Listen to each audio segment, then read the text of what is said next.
You believe this has been going on for 2 years? Wow. You've been doing the podcast for It's years. 2 years in July, so it's over 2 years. There we go. How do you feel? All right. Yeah.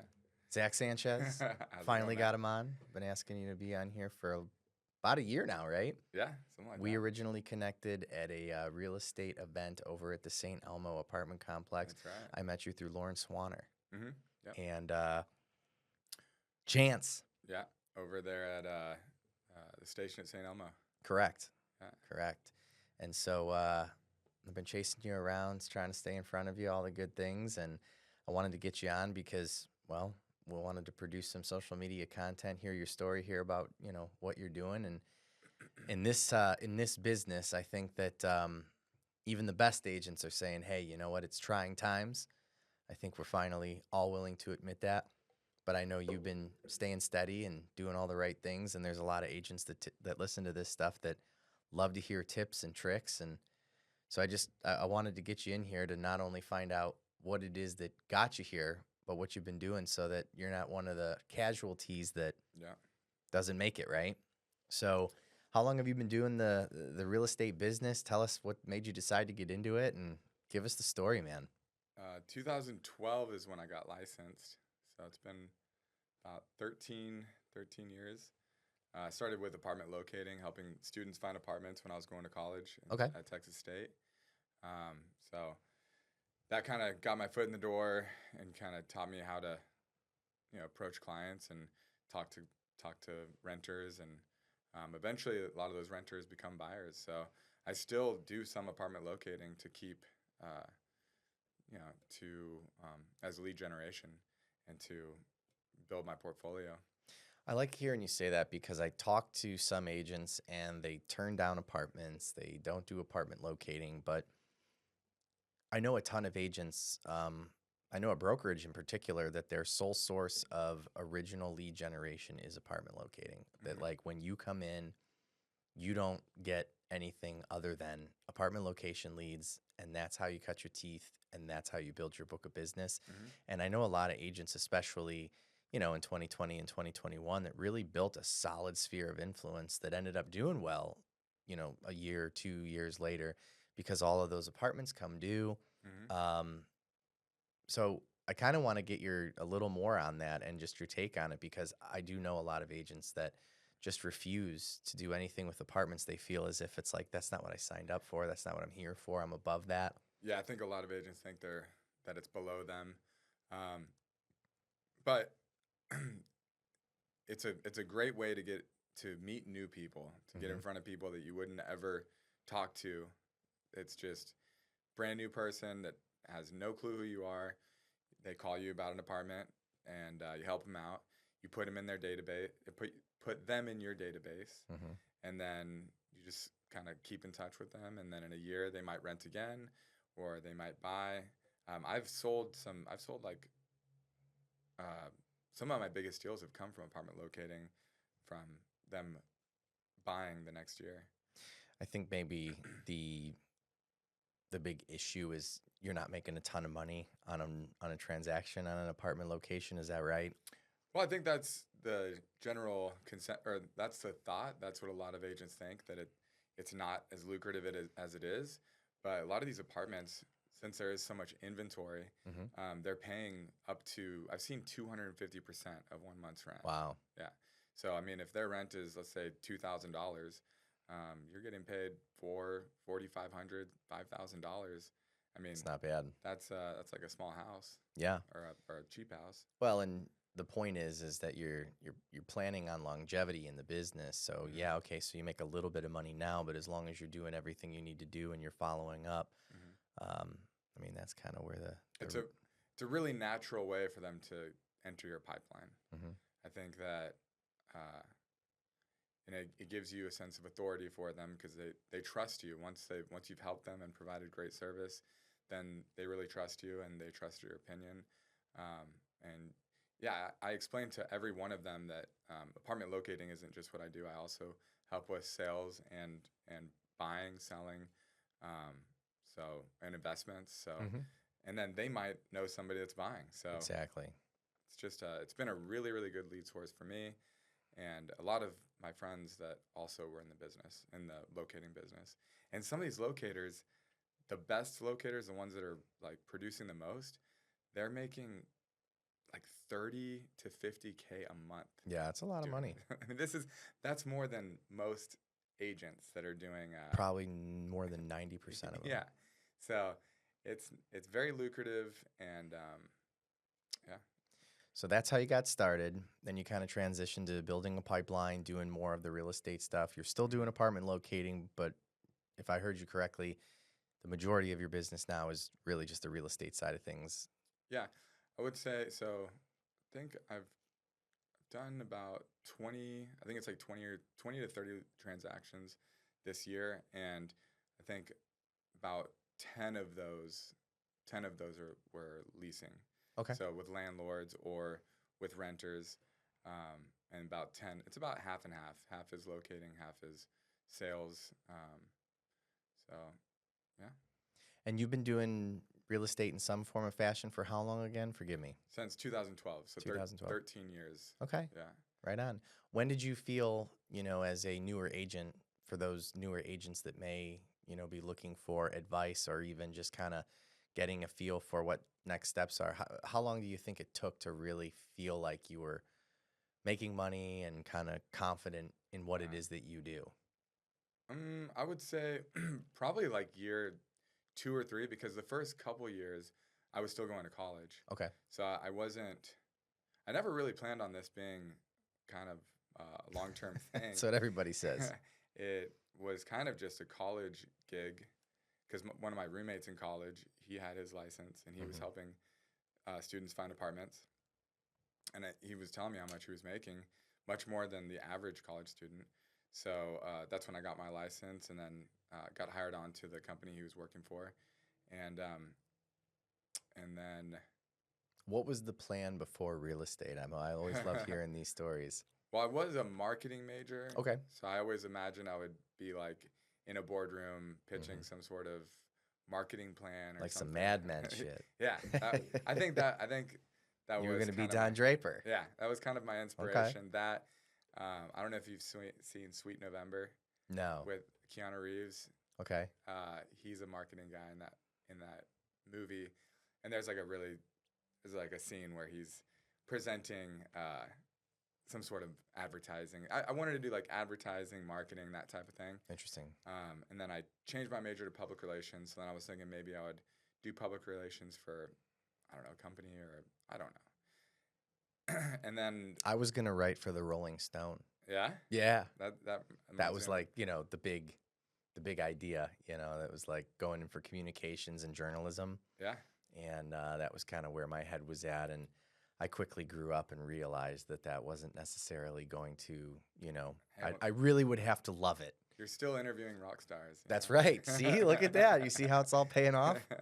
That reminds me of, what's that movie? Freaking. I know what you're talking about. With Goldie Hawn's daughter. Yeah.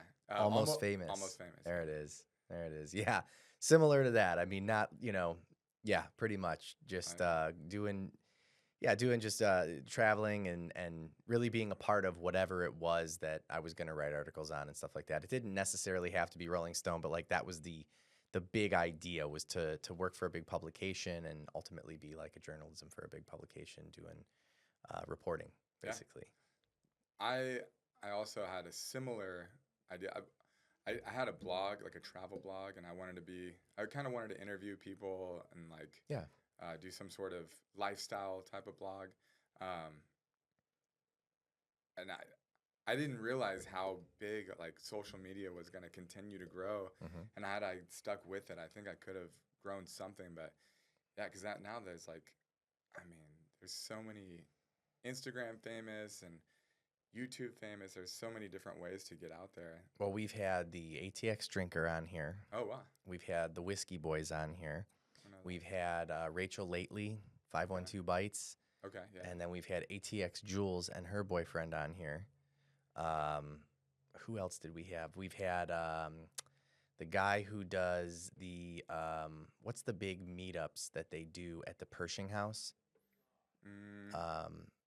I forget the name of it, but they're like the big, gosh, Matt Worthington is the guy who does it. He's like another big influencer guy. He's the one that does all the give back stuff where he's, helping, or he'll like buy a cake and then all of a sudden he goes and checks it out at HEB and the cake's like for the bakery. Oh, You seen okay. that guy? Nah, Or like he'll buy flowers and give it to like the cashier.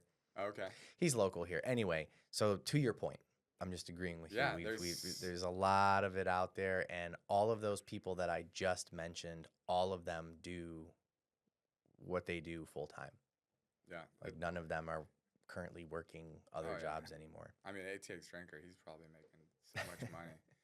And Yeah, that's he's a just good. I see him on a regular basis. He's actually out of everyone I just named. He's the one I'm the closest with, and really. is the coolest. Yeah, he's Yeah. fun. I've met him a few times, just out. I met him at the FC. It wasn't the FC game. It was the what's the soccer club? The MLS. It Okay. was like the MLS where they were at. Yep. The Austin FC stadium. Saw him there. Met him. He's a cool guy. Yeah. Yeah, he's always doing it, man. That's part of his gig. He's got to be out. Yeah. So. Yeah, and like when I was younger, that type of thing was so attractive to me, and it still is. There's still time, man. You're still still time. young. Yeah. You're still young. Yeah, it's not over. I just feel like I didn't hit that wave. I feel like a lot of those people they had just the perfect timing and the dedication. And now it's a little harder, but I think it's still possible. Well, so hearing all of their stories, I would say the only ones that really didn't fall into it accidentally was ATX Jules, because her and her boyfriend or husband, I think it's her husband, her and her partner, we'll just call it that. They were already doing social media marketing for a lot of people, and then they kind of went like, why aren't we just doing this ourselves? Where everyone else just kind of did it like messing around, and then it became something. So, like 512 Bites, like Rachel Lately, I mean, she's the longest running influencer. I mean, she went to UT here, and I think she's technically been an influencer for like a decade, maybe longer. Did she start with YouTube, or was she always on like Instagram? I'd be lying if I told you. I'd have to go back and watch the interviews and stuff like that. But I know she's the longest running. And then but she even said, she's like, I just started kind of like, she wasn't really thinking about how to monetize it. It was just fun. And then all of a sudden it kind of, she saw the value in it halfway through. And Anthony was the same way. The ATX drinker was the same way. And so to your point, it's almost one of those things that, you start doing it because it's fun. And then all of a sudden you're making money. And then you're like, okay, there really is something here. And, he's sponsored by a lot of people like Still Austin and all that kind of stuff, where he, again, is parlayed it into this whole Whiskey Boys thing with his buddy Jeremiah, who I've also met. They've been on here, and that dude's whiskey collection is unbelievable. Shout out to both of those guys, man. I hope to see them here soon. Jeremiah only comes down like here and there because he's actually lives in New Jersey. That's where Anthony's from. So okay. So he just like what's the premise? I don't. They do a lot of content. The Whiskey Boys do a lot of content of basically doing tastings of like super allocated bottles that like no one can get their hands on. Like Van Winkle. What's it called? Pappy Van Winkle. Pappy Van Winkle. I wouldn't. Even more allocated. Okay. That whole world is crazy in respect to like what you can, what people that are into whiskey are into, and the hunt and all that kind of stuff. It's way more intricate than you would even believe. Yeah. So, but yeah, to move on past the things we were gonna do. I like that you mentioned, and most people do say this, 2 to 3 years is really when you felt like you were starting to jam out in the real estate business. And yeah, I think it took me probably about 5 years to just be like, okay, this is what I'm doing.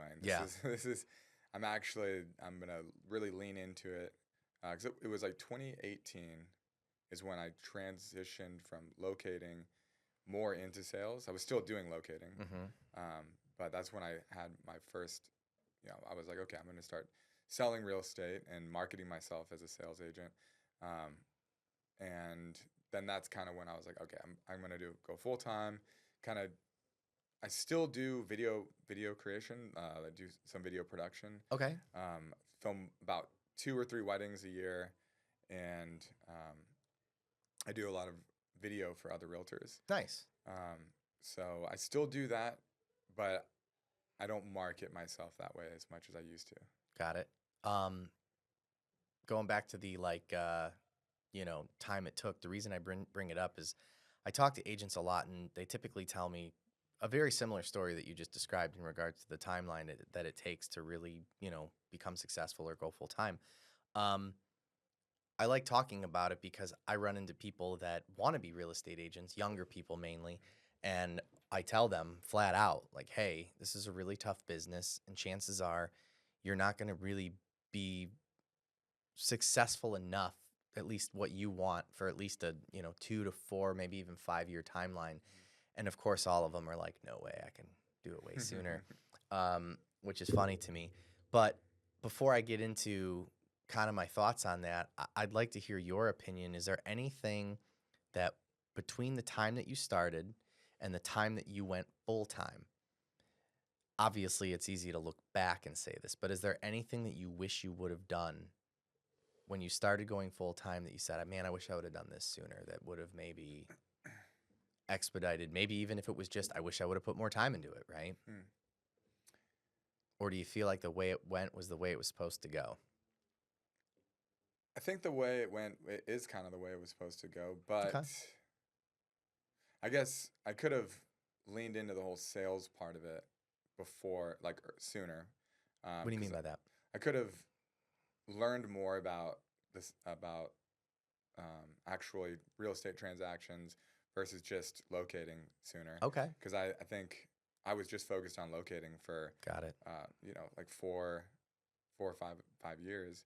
So had I learned more about the sales aspect of it, I'd be further along and probably have more of a portfolio now than I do.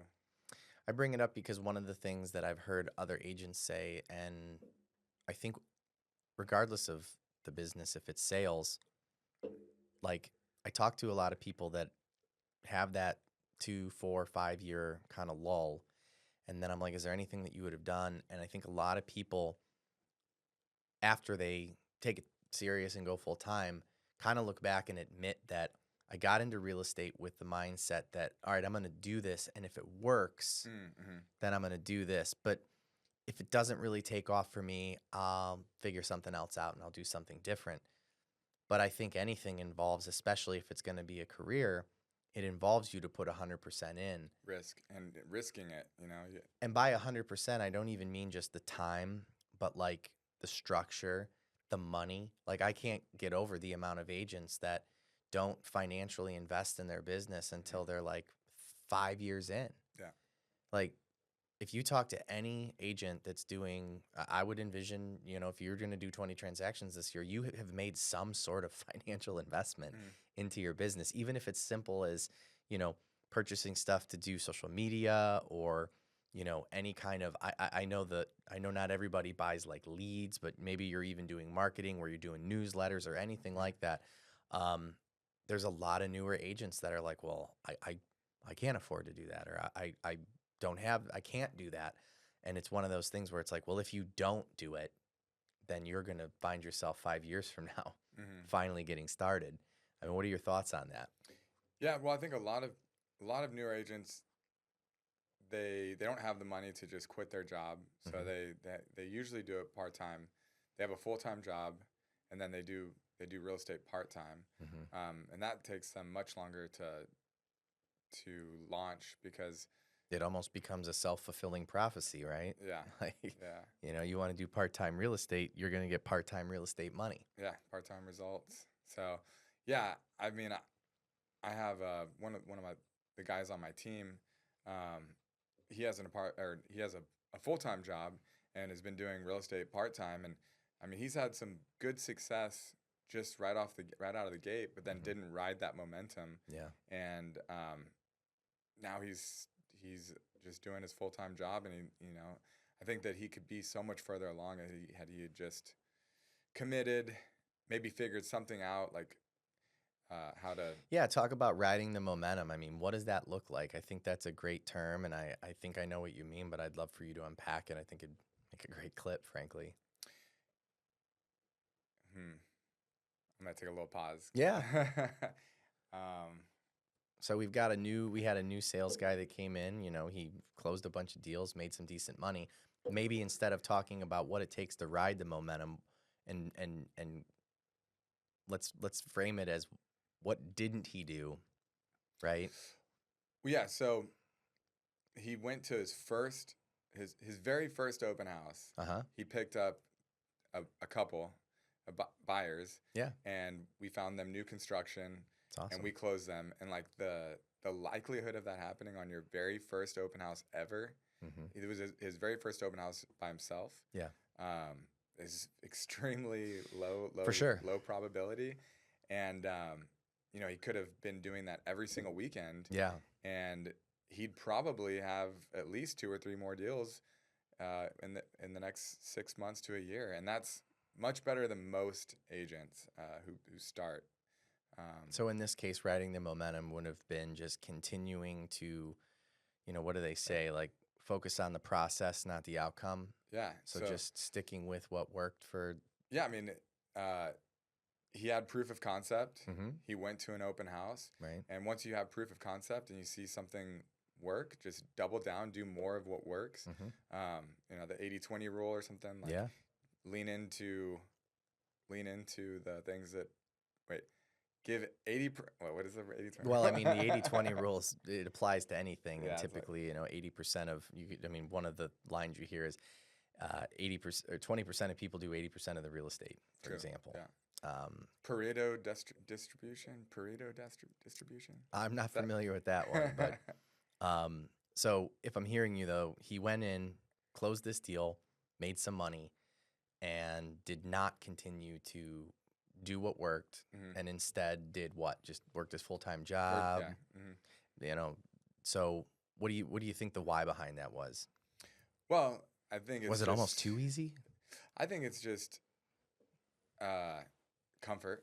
You get comfortable getting a paycheck, a regular paycheck from a 9 to 5, and fear of not being able to continue that and continue those results, and just the unknown. I think it's the fear of the unknown that's really holds a lot of agents back, because you don't see immediate results.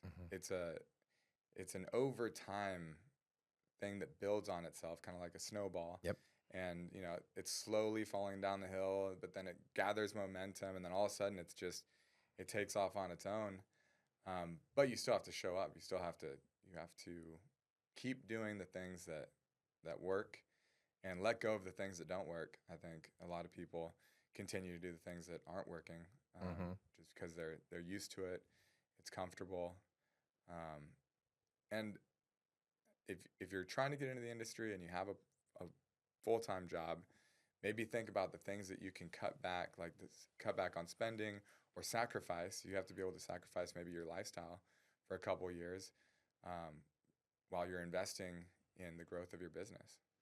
I think one of the things you touched on, and I talk about this a lot, because I'm obviously, as a lender, I'm commission-based, and I have employees that work underneath me, other loan officers, things like that.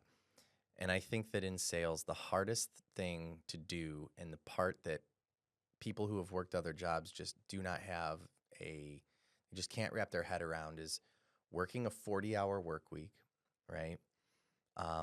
Like literally working a 40-hour work week, not like, oh yeah, I had work this week, and I did an open house, and I showed a buyer. Like, no, literally, like, you do work for 40 straight hours, and at the end of that work week, you legitimately have no money to show for it. You might actually have spent money. Yeah.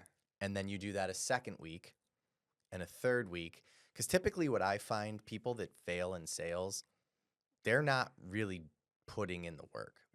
I rarely see somebody who is like, legitimately working for 40 to 50 hours a week that doesn't achieve some sort of results. And I've seen it, to your point, as little as like one open house, or at least in 4 to 6 weeks Mm. when you look back on it. But I will admit, I have seen people that are doing all of the things, busting their ass, working a 40, 50-hour work week, and by week 2 or 3, they've got, over 100 hours under their belt and they have nothing to show for it. And Mm. that blows people's minds when like they're like, this is crazy. Like I have woke up every single day at 6 o'clock in the morning. I went to the gym. I did all of my work activities. I drove home. I ate dinner, and I am like on the go from 7 a.m. till 7 p.m. It's been 3 straight weeks. I'm doing all the things, and I don't have a freaking penny. And that is really, really tough for people. But then you think about like all the complaints that people have about like how much money a real estate agent can make or a loan officer. It's like you have no idea how much work gets done that no one gets paid for Yeah. whatsoever. Um, All the deals that have fallen through, yeah. all the buyers that didn't buy, or Mhm. all the conversations you had that didn't lead to anything.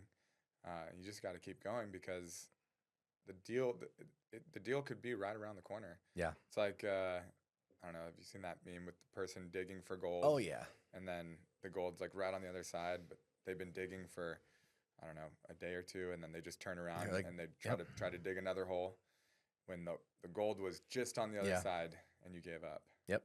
I mean, and I get it. Like if you've never, and that's why I try to tell myself even sometimes I'm like, just trust the process. Don't focus on the outcome. Don't worry about the money. If you're doing all of the things that you know are going to eventually come to fruition, just keep doing that. Because a lot of times when I get down and out as a salesperson or watch other people get down and out, you're not being honest with yourself that you're doing all of the things that you're supposed to be doing. Mm. Like it's easy to say, well, I don't have any clients. So, like, you know what? I'm going to go home early. I don't have much going on.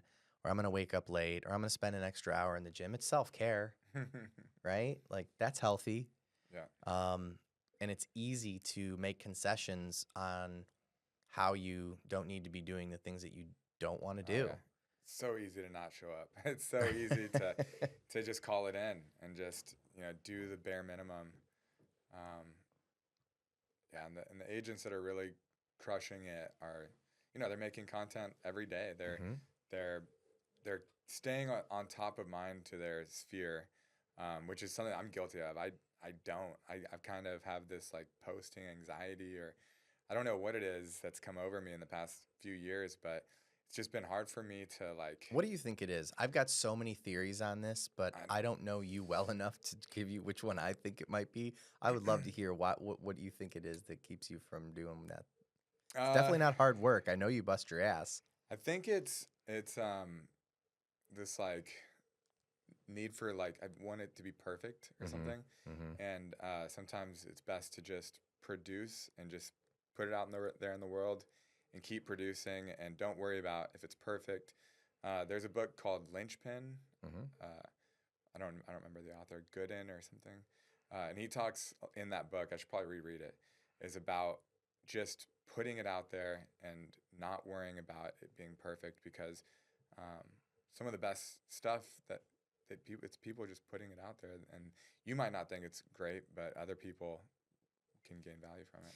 It's interesting because I just got back from a conference and Tom Ferry spoke in one of the segments. And so, two things I want to unpack from what you just said is number one, when I started this podcast, all of the hardware that you see in here, the lights, the microphones, the cameras, I even have an extra camera just sitting there. We were running 3 camera angles for a while. I consulted, one of my past clients actually does all the like AV stuff for the city of Georgetown. Oh wow. So I was like, hey, put together a laundry list of everything I need. I want this to be like top notch, super professional, right? So we get everything, we're in a fully padded room. It's soundproof, everything along those lines. I've got all the lights, I did all the things. And then this isn't the original room that it was in, but then the other room that we were in, we had like plants and all of this other stuff that like made the room more aesthetic. Well, then when I start doing the recordings, I recognize because you want to see the person. And then even through edits, sometimes we even zoom it up even further. So you see nothing of this room, right? And like you can attest, if you look around right now, like there's kind of shit hanging around. Like this room's been a little busted up because of social media day today. But I assure you, when you see this clip, like you're gonna see your face, and there's gonna be this little highlight of like blue around it, which we could put a background and make it look like a city or whatever. Yeah. The point I'm trying to make was I kind of went through that first phase that you're talking about with this whole like I want it to be perfect, and then I identified that like nobody cared and no one saw it, right? Like I could create a better experience for the people who come in here, that's for sure. But how much is that going to translate to the actual clip itself? Little. So then that was the first thing. So I get all this stuff and I'm like, all right, I want it to be perfect. Then the second piece of it was, all right, I want to create really good content. I don't want to put together any kind of like stupid videos. I want it to like really be good. So I start focusing on all this content and putting together these clips that I think are just like awesome in terms of, questions people might ask or anything along those lines. And then we start doing the clips on the podcast where we're just clipping out like bullshit. We're telling stories and everything. And surprisingly, like the stuff that was really, really good in terms of content, like I'd produce like one video out of like 10 or 15 that I felt like this is really good. Like a first time home buyer needs to hear this, right? Those videos did like okay. It was the ones that. And then the ones that, were kind of goofy or sometimes like a good content video would do good. But the point I'm trying to make is like what ended up being the most important, because I feel like when you're making content, you've got 3 levers you can pull, right? It's the quality of the content in terms of the actual like filming. The second is like the content in regards to like the topic. And then the third piece of it is the quantity. How much are you putting out? And I thought, okay, the content itself, like the topic is the most important part. Then it's going to be like the cameras. And then the amount of times that I put it out is like the least important thing. Because if I have really good stuff and it looks really, really good, that's way more important than the quantity. Wrong. Dead wrong. So then I was like, okay, now we just have to like rapid fire this and like shoot out content, everything like that. I never really produced anything that was like poorly recorded, so I don't really have a metric to measure that on. But I'm here to tell you that the quantity is by far the most important thing when you're dealing with social media. And so to that point, like now you're getting the quantity out and everything along those lines. The whole like scared part of it, right? It's just because you want it to be perfect. What's the saying? Perfection is the killer of innovation. Perfection is the killer of good, or is the enemy enemy of good, or is I don't know. Yes, I forget what it is, but basically, yeah, like you're not alone. Yeah. And neither was I, and it definitely was something that I learned quite a bit about. And so the Tom Ferry piece of it was he was talking about how it's so much more important now to produce tons of content more than quality, because now people are going and doing so much searching through AI. And human beings can be much more critical of like maybe the lighting of something or maybe the like, the audio, like the way it sounds. But if someone goes in and says like, I want to search like one of the best real estate agents in Austin, Texas, and you have one great video that is recorded perfectly and just edited perfectly, and it's absolutely amazing, and another real estate agent has like 250 shitty videos about real estate with multiple topics, AI is going to shoot that other agent to the top of the list every single time, because AI doesn't grade things the way that maybe like a human being would grade it. And I just was like, oh wow, that's crazy. Tom Ferry was saying doing blogs is going to be important again. Really? Yeah. He goes, no one will ever read them. No one will read them. It's the crawlers. AI will read it. Yeah. He goes, no human being will read your blog, but you should be posting a blog at least 2 to 3 times a week on like 2 to 3 different sites, because it's going to shoot you to the top of the list when people are doing AI searches on a local level for real estate agents. I was like, you got to be kidding me. So all this stuff that like we felt was going to the wayside is coming back, because now you have an artificial intelligence. Because what client can read 500 blogs? None of them can, but AI can. Yeah, in a second. So I found that to be really interesting and kind of the way that things are changing. And the last piece that I'll leave you with when I think about the recording of things, when we do these videos and everything along those lines, I'll ask people like, what do you want this to look like? And a lot of people can't even tell me. And then it's funny because I think that you're a little younger than me, but I think we were raised, in that television commercial generation where, Mhm. like, you watch a little bit of TV and then there'd be a commercial. And it's kind of funny how I feel like people are trying to somehow subconsciously recreate like a commercial Mhm. when they're doing a social media post. And it's like, this isn't TV, man. Mhm. Like no one's like watching their favorite show and then all of a sudden, boom, I'm on top of it. I think of like call the fours. The four fours. And because when I ask people, I'm like, what is it that you want to do? They're like, I don't know. I don't know. I'm like, well, who are you like trying to emulate right now? Like, show me someone. And everyone's like, I'm not sure. And I'm like, do you want to make like a TV show? Is that what you think this is? Like, even with the podcast, people will be like, I want to do a podcast. And they'll come on, they'll have a conversation like this. And I'll send it to them. And they're kind of like, I'm like, what'd you think of your podcast? And I can just see the look on their face, like it kind of sucked. And it's like, well, what did you not like about it?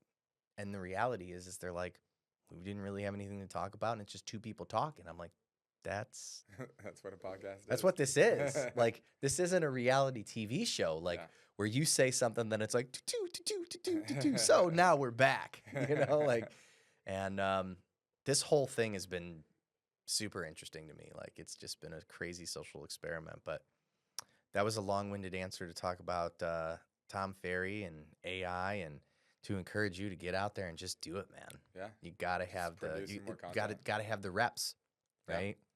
It's like, Yeah, I do feel like I do want. I always want to create something of value that uh, a client will learn from, some sort of learning moment, I guess, where you can. I had a good attaboy last week. I went to a networking meeting, and it was I had 3 people come up to me and thank me for the video about the Fed rate cut, Mhm. because there were a lot of buyers that were anticipating interest rates to go down after the rate cut. Unfortunately, they went up. And fun fact: the last 10 rate cuts we've had in the government, 10 out of 10 of them, interest rates have gone up after the cut. Really, Yeah, so there's a because lot in terms of, rates are a little bit. They're a little bit lower. I mean, like I think I have a client who's about to get 5.98 yeah, or something for like sure. that, and That's doable. that's pretty. They're lower than they were this time last year, for example. Yeah. But I think the average consumer has a different mindset when they hear rates are down, right? I think the average consumer, when they hear that rates are in the sevens and now we're looking at things in like the low sixes, that's not what rates going down means to the average consumer. I think the average consumer is like, oh, whoa, rates are down like 4, Mm-hmm. right? Um, Well, we got spoiled with the high twos, lows threes. I mean that. I mean, you've got to think about it this way. Here's something that I talk about that nobody seems to remember. We all get like amnesia. We all remember in 2020 when interest rates went down to like 2%. What we don't remember, and I don't understand why no one thinks about this, but I'll ask you, what do you think interest rates were before COVID? Before COVID, Like right before, because like we right saw a before rapid COVID, drop. um, you know, if I had to guess, just based on the context of how you're framing it, I would say high fives. Wrong. So we were looking at interest rates that were putting us in the high 3, low 4% range. Okay. So when we went from like high 3, low 4s to like high 2s, low 3s, we really just reduced interest rates by about 1 full percentage, Okay. right? So even then, when we were in those high 3, low 4% range, we were in that environment since about 2013. So we had between 13 all the way to arguably 23, we had an entire decade of historically low interest rates. But for Mm. some reason, people only seem to remember the lowest point. And so the reason that I bring this up is because we could argue that the highest point that we've seen in the last decade are when we saw interest rates in like the low 7% range. And so if we go from an average interest rate pre-COVID that's high 3s, low 4s to high 2s, low 3s, that 1% reduction, it's not crazy to be, for lack of a better term, negative in saying that like rates in the high 5% range, probably as good as it's going to get for a really long time. Really long time. A really long time. Like by really long, I mean years. Yeah. Years. Hmm. So I think most people, imagine, well, I guess the average consumer, a lot of sellers hope that next year, I think they think it's going to be like low fives, maybe high fours, something like that. I listen, I would love that. I think we would all love that. However, I've been doing this for over 20 years and following the market like, it's my God. And I just don't see any world where we even tap into interest rates that are below 5.5% Really? next year. Now, don't get me wrong. There's always going to be concessions available to buy interest rates down. But I think what people are really, when we talk about rates, we want to talk about what am I going to be able to get without paying any money? Um, Economists are saying that to really get things going, we need to see interest rates below 5.5%. Yeah. I don't think we're going to see that in 2026 at all. Again, I hope I'm wrong. And if there is going to be a 50-year mortgage, how long does it take for something like that to actually be implemented? So, I mean, I know more about this than I probably should. And the reality is that, you have legislation that's been put into place that determines what we call a qualified mortgage means. In order to be a qualified mortgage, the main factor of being a qualified mortgage and being a part of what the legislation passed this law on, people don't think about it this way, but what what investors really want to do is sell qualified mortgages, because if you stop making payments on that, it's easier to foreclose on. A non-qualified mortgage, like a non-QM loan, is a little more difficult to foreclose on because it's a non-QM loan. The legislation, which was basically written during Dodd-Frank and then is, kind of overseen by the CFPB, which we all know, if you've read the news, the CFPB is like ultimately neutered right now because they're talking about See, I getting don't rid even of know it. what CFPB was. It's a government organization that, through Doge and everything, they're basically saying is deemed like a waste of time and that we should get rid of, kind of like the Department of Education. Mm-hmm. So they would really be the ones that would administer like changing what a qualified mortgage would become. Because right now in government law, a qualified mortgage cannot exceed 30 years. So knowing all of that and knowing that a portion of the government that would be in charge of changing what the definition of a qualified mortgage is, and it'd be years. Oh, wow. Yeah. So Years. it'd be a really long time. I mean, before they could legally. Now, I know a lot about loans, but I don't know a ton about I don't know if you could sign it into an executive order or anything along those lines. But what I will tell you is if they do ever come out with a 50-year mortgage, it will be an FHA loan. And the reason being is because the FHA is it's a government insured loan. On every FHA loan right now, your clients are paying 1.75% of the purchase price as an upfront mortgage insurance premium, and then they're paying that monthly mortgage insurance premium. And all of that money goes into a slush fund, which is basically there in the event that there was a foreclosure. That money would come out of that insurance policy that would pay the investor. Because to do a conforming 50-year mortgage, why would any investor take on that risk? And the truth is I know hard money lenders that'll do a 40-year mortgage. The 40-year mortgage exists, and I wouldn't be surprised if they follow it up with the 50-year. The reason why nobody does it is because it comes with the double-digit interest rate. So you couple this low term with this high rate, you're washing out any kind of monthly savings. So FHA would be the one that would do it, and I could maybe see it because I know FHA in regards to their insurance fund, they're at a surplus. So they definitely have money to burn. And if they did 50-year mortgages, if people started foreclosing, because they could always take it away too, right? They could offer it, see how it worked. And if people just started fucking it up, they'd pay out the premiums for the foreclosures and then just say, hey, we're not doing this anymore. But going back to the timeline, I mean, I even asked ChatGPT this about the timeline as far as how quickly the CFPB and all of that would move. and ChatGPT is a female in my world, so she said that it would be at least 3 years. Wow. Okay. So if it were going to happen, it's going to be it's going to be a long time. Yeah, don't count on it happening in anywhere near Yeah. future. Okay. That's interesting. Yeah, it doesn't sound like a great idea, I don't think, but I don't know. Well, here's the other piece of it. As far as affordability is concerned, I mean, there's mortgage companies that offer interest-only loans, and that doesn't technically, for the portion of the interest-only, you're not even on a term. If you think about it, you're paying no money towards your principal, right? You're just paying interest only. So all of I just think it's politicians being politicians saying stupid shit. Yeah. It sure got a buzz though. Yeah. I did a video on it Monday. Okay. So gave my take on it, and I've had some more time to think about it. In fact, there's things I wish I would have added that you and I just talked about, but I don't see that. I don't see that coming out anytime soon. But I do have not high hopes, but I am excited for 2026. I think 2026 is going to be better than this year, 25 meaning. And then I've got really high hopes about 27. Okay. Why 27?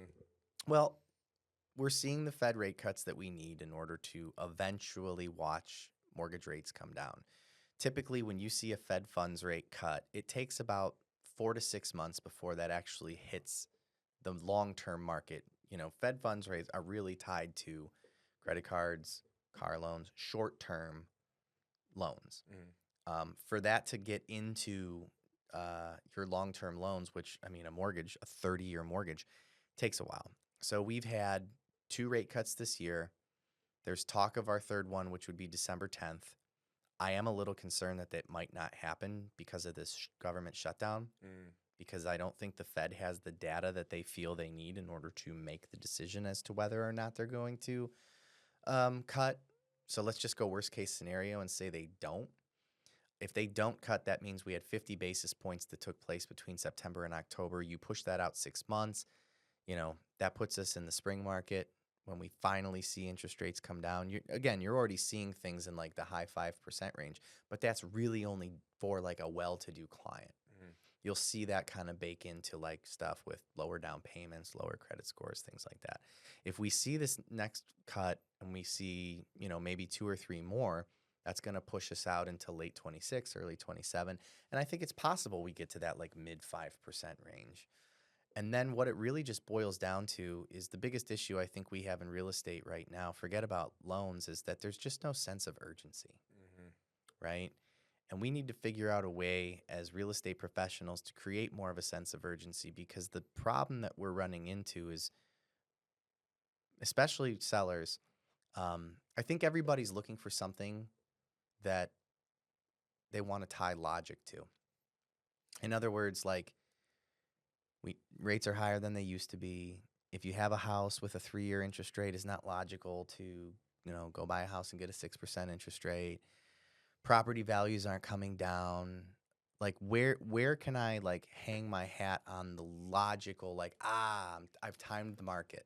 Well, yeah, I think when property values were continually going up like they were in Austin for the past 10, 15, 20 years, they were Created urgency. They were continually going up. So next year when you were looking at the market, you said, "Oh, the house that I looked at last year that was 300,000 is now worth 350,000."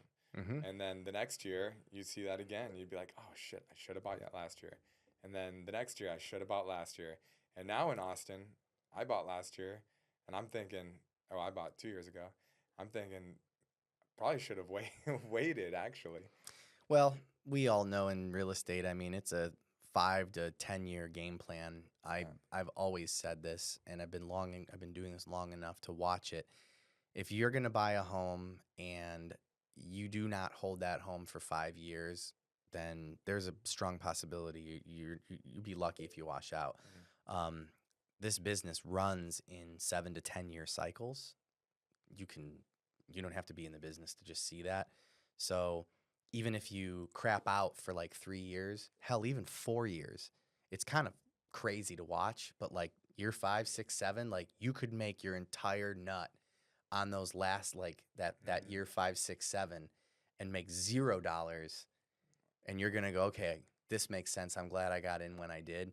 But anybody who buys a home and sells it in under 5 years, don't get me wrong, there are sweet spots like you could have bought in 2020 and sold in 2022, and you would have been laughing all the way to the bank. Those are outliers. Yeah.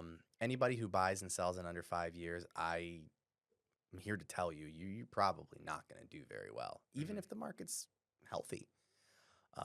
So I would love to. I'll make sure that I make a reminder. We'll see where you're at on year 5, and if you're happy with your purchase. But going back to what you said, yeah, there's no sense of urgency, and my whole thing is, I think that people. So how do you create urgency, right? I mean, you can watch property values continue to go up, which they are, but they're just not going up at a pace that. In the past, I mean, I think in the past year or two, they've been going down quite a bit. We've been seeing properties that get listed and then sold. There's a massive reduction on that. But if you're looking at actual sales overall, it's a sad, sad number. But we're seeing about 1.5 to 2% appreciation in Austin, which is okay.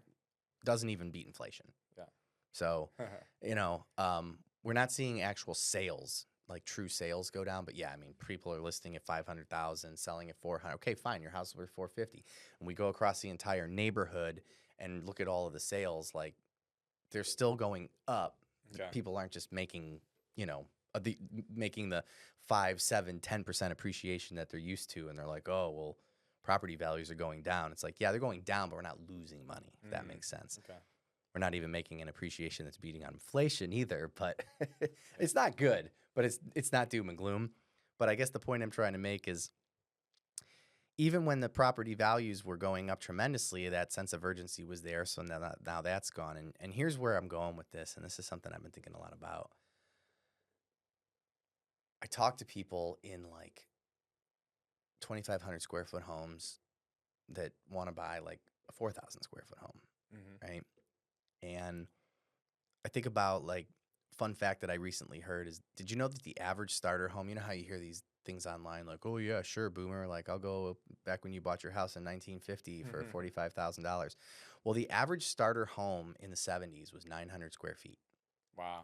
Okay. That's tiny. Yeah, I mean, it was a 3-2. Yeah. Right? 900 square feet? 900 square feet was the average starter home in the 70s. And you can see some of them in right here, the 78745 that were built in, the 50s and 60s, these 900 square foot homes. I usually see between probably 1,100, 1,500. Well, and this is nationwide. Yeah. Keep in mind, everything's bigger in Texas. Yeah, okay. But, I mean, I grew up in a small city called Berea, and I mean, yeah, I remember we grew up in a 1,200 square foot home, and we had a 2-story. And we had like a bigger home. People are like, wow, you have 2 stories? 1,200 square feet. And the point I'm trying to make is that hanging your hat on whatever the hell you think it is it's going to be logical to get you to get rid of that 3% or to buy that home. I think that everything we're doing in real estate right now is completely illogical. And so for somebody to wait for some sort of indicator that's going to give them some sort of logistical idea on when it's time to buy or sell is just ridiculous to me. Like, do we need 4,000 square foot homes? I mean, I was part of this generation. Like, did you share a bedroom with a sibling? You're a little younger than me. I'm an only child. So. Okay, but you're getting where I'm going, right? Yeah. Like, it was not unusual to have like a 3-2 and like the boys were in one room, the girls were in the other room. Like, we just don't do that anymore. And so even like Gen Z kids, when I talk to them and I'm like, hey, like, let's talk about home purchase and everything. And they're like, oh, well, I can only afford like 250, 300,000. And you show them like an 1,100 square foot home and they're like, ew. And it's like, dude, why don't you ask your parents what the square footage of the home the first home they bought? So like, there is this total illogical thought process that we have in this whole thing. And then we look for logic when it comes time to like, oh, well, I really would like to get a new home, but I've got a 3% interest rate. It's like, okay, what do you need a new home for? My line has been, no one needs a Ferrari, right? Give me one logistical reason why anyone needs a fucking Ferrari. Wow. Because people want it. There's no, right? You could ride a bike to get to work. You take the bus. But so like, let's just stop acting like we need to find some logic in what we're doing and just admit that, like, we make money. We're a nation of consumers. Yeah. And if you want it, you should buy it. Like, quit acting like you're waiting for some sign of like, okay, well then, because I watch the videos over and over. Well, if rates go down, what's going to happen to property values? They're going to go up. They're going to go up. If we get a 50-year mortgage and 1 million buyers enter the market, what's going to happen to property values? It's going to go up. Yeah, it's like there's always levers to pull, and like there's never going to be some sort of like logistical, even when interest rates dropped to 2%, they were coming off a 3. What the fuck was wrong with 3? What was wrong with 3? Yeah. You know? Yeah.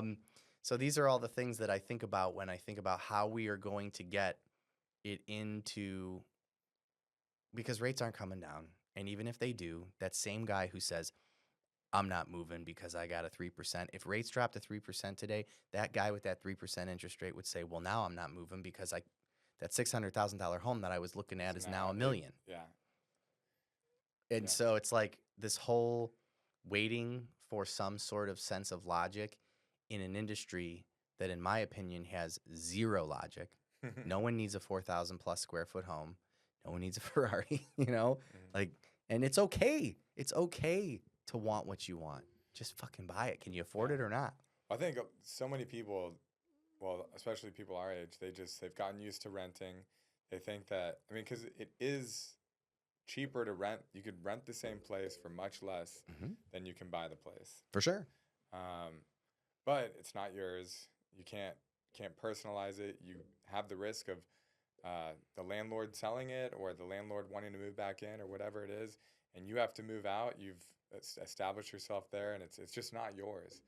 And you make no equity as property values continue to increase, and those little bursts of, market equity opportunities, they go away.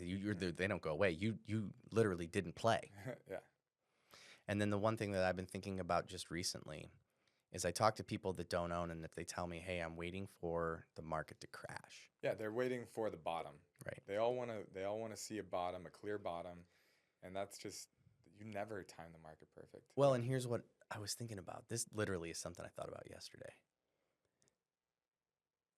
Not everybody's going to fall into this category, but if you currently don't own a home and you're waiting for the market to crash, I want to ask you, do you have parents that own a home or multiple homes? And I'm going to use the 80-20 rule here. I'm going to say 80% of people have parents that currently are homeowners. So if you're waiting for the market to crash, you are actively and so what happens when your parents pass away? Where are they going to who are they going to give that home to? What are they going to do with the equity in that property? You're going to give it to their kids? You're going to give it to your kids, right? So while you're begging for the market to crash, recognize that you are actively begging for your inheritance to reduce by whatever percent you want the market to crash. And the $300,000-$400,000 home you have your eye on, I guarantee your parents are in $1 million plus. And if we're talking about percentages, if you want a 20% reduction so that $400,000 home becomes $340,000, you just lost almost $250,000 on your inheritance for that. And that's why property values typically don't crash, because there are more homeowners than non-homeowners in this country. I mean, you obviously have to count people over 18. Yeah, you have to. You also have to account for different segments of the population. So, like, sure, people under 40, I would say 80% are renters. Yeah, but you still have the mass majority of the population is boomers. Yeah, they just aren't dead yet, right? But they're gonna die, and that's gonna. And where's that money gonna go? To the kids. And so, why would you be begging for a housing crash if your parents own real estate? I don't know if people are begging for a crash. Waiting for it. I think they're expecting there to be one. I guess where I'm going with this is that if you know that the majority of people own homes that are adults, right? Wouldn't it be safe to say that the housing market is always going to be almost intentionally propped up? Hence a 50-year mortgage, which again we already covered is probably not going to happen. But do you really think that the reason for a 50-year mortgage is so that I'm just going to give you 2 rows and you tell me, you think it's to create more home affordability, or do you think it's to prop up the housing market so that people who own homes don't lose their retirement? Probably be. I mean, yeah, there's always a hidden agenda, and any kind of welfare program or any kind of program that's supposed to benefit the population usually benefits the bank. The bank. Maybe I'm just cynical, but I'm thinking about all of the people that I know that are way older than me that own a primary residency, a vacation home, and even just those two right there are probably a combined of, $2 million. And these people potentially even own them in cash because they don't want to have a mortgage payment. And it is in everyone's best interest for those people to continue to see the housing market increase, at least not decrease, right? Because then you have like a meltdown of money that's a big problem for everybody, including the Gen Zer who's like, I'm going to wait for the market to crash. It's like, dude, trust me, you don't want that. You don't want that, right? You're literally stepping over dollars to pick up dimes. You're going to save 20% on your home purchase of your first starter home, and you're going to get so cooked on any inheritance you have or even just the future appreciation. Like, you want appreciation of 300,000 or 500,000? I mean, I know the answer to that. Yeah, Let's start with the higher number and percentages. You want the 500. So this is the shit I think of when I can't sleep at night. So the whole like praying for your inheritance to go away, that came into my brain last night. Well, yeah, but I think most people, they just think it's going to happen. I don't know if They just think organically. I guess they are hoping for it because they want to buy low. But I think right now is the time to buy. I think this winter, I mean, I don't have a crystal ball, but I think this winter is probably going to be the last winter that you see these really, really like much lower home prices. I mean, I think anyone who's purchased in the last 3 years has gotten a really good deal. Yeah. Again, going back to my like 5-year minimum, even if because right now, if we were to pause real estate and not even move into the future, like if we just said, okay, game's over, everybody like count up your chips, the worst time to buy would be like 2021. Well, no, it would have been spring. It would have been like spring of 22. Spring, right before the interest rates Yep. went up. So like spring of 22, you didn't get any seller concessions. You bought top dollar. Like spring of 22. But if you add 5 years to that, that's going to put you at spring of 27. And I would love to look at what those homes now are worth in 27. That's a 5-year timeline. I think even those people are going to look back and go, yeah, that was a good play. Now, if you bought in spring of 22 and life happened and something health-wise or work-wise and you had to sell, you got fucked over. Oh, yeah. Sorry. But again, I think anybody who's buying a home and selling it in under 5 years runs a large risk of that being the case. But, I think anybody who's bought in the last 3 years has done well. And to your point, I think we probably have another, I'd say 6 months of what I think will be still like a buyer's market. The part that people are forgetting about is like everyone's like property values are going to go up when interest rates go down. I think they're doing a really good job of reducing rates slowly enough that it's not going to create property values to go up quickly, which is a good thing for buyers. What people aren't talking about is the first thing that's going to go away is going to be all these concessions. Sellers are not going to have to fix all of the shit that they're fixing right now. They're not going to be giving seller concessions.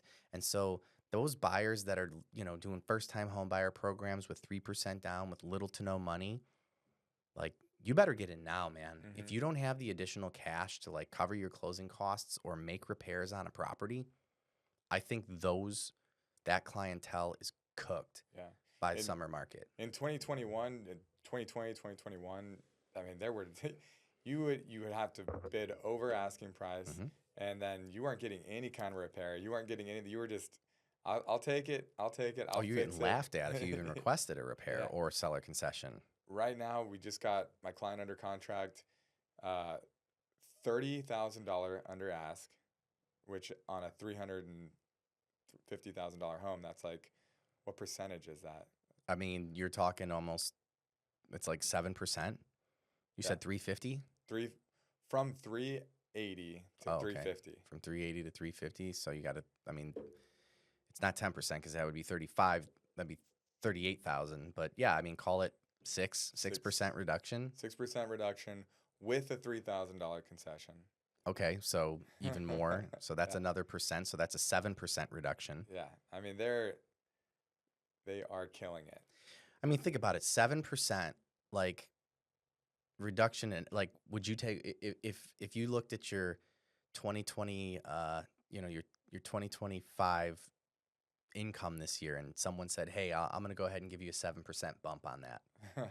Yeah. How would that feel? Yeah. I feel great. That's a lot of money, man. Yeah. 7%. It's like that's a deep discount, Yeah. especially when you're talking about a 6-figure purchase. Hmm. I mean, this isn't like, oh, I got 7% off a gallon of milk. Like, this is a lot of money we're talking about, at least in my world. Yeah. Um, And sellers, I mean, they're just happy to have a buyer who is qualified, who loves their home, who wants to buy it. So, yeah, it's definitely a buyer's market.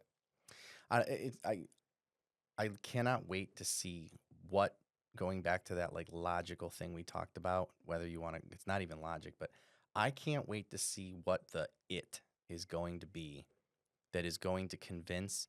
Because the one thing I've talked about on this podcast that I don't think a lot of real estate agents think about, this is one of the only businesses where you and I, no matter how many graphs we show, past history, doesn't matter how many homes you've done, deals you've closed, people you've helped, whatever you want to call it, we have very little control over what the consumer thinks is the right thing to do when it comes to real estate. Because this is one of the, like, I've given this analogy, like if I went into a room full of people and I said, "Hey, raise your hand if you're good at fixing cars," you'd probably, out of like a room full of 50 people, you'd probably see 4 or 5 people raise their hands, and everybody else would be like, "Oh, I don't know shit about Especially cars." these days. Right. They go, "I don't know shit about cars." And there's no shame in that. There's no shame in like not knowing anything about how to even change oil. You go into a room and say, "Hey, raise your hand if you guys, know about real estate." Everyone is going to raise their hand. I'd say at least 80% of the room's going to raise their hand, and then the 80% is going to look at the people that didn't raise their hand and go, "What are you, fucking stupid?" There's like this stigma of ignorance if you don't understand how real estate works. I mean, this is why we have the videos of the dad inspector who bought like one home in his entire life, and he's coming in and going, "Oh, this is built like shit." It's like, what the fuck have you built? And it's like the only thing that like everybody knows everything about, and in reality knows nothing about. And then the people who do it and are professionals, like, and so knowing that, the things that have created urgency in our business have never been things that we can predict, and have never been things that we can say, "Hey, this is really good." I mean, you have 2 real estate professionals on here right now going on and on about the concessions that we're getting that we haven't seen in like a decade, the deals that we're seeing with property values. It doesn't matter. It doesn't fucking matter. You know who's more qualified?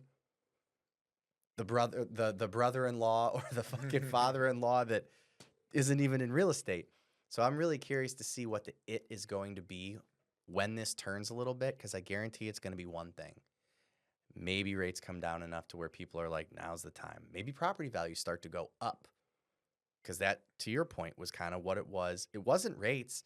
If you ask the average consumer, why was 2020 and 2021 so crazy? They'd tell you, oh, the rates were low. They were low for a decade. It's because yeah, well, that you saw so many people list their house and sell their house for 100% more than what they bought it for 10 years ago or 5 years ago, or whatever the numbers were, but way more than they bought it for. They were just crushing it. So everyone's like, I want to do that. And you realize there's no fucking logic behind that, right? There's no like, okay, this is it. This is the indicator. It's like, of all the things that people look for in the why to buy, none of those things are like strategy.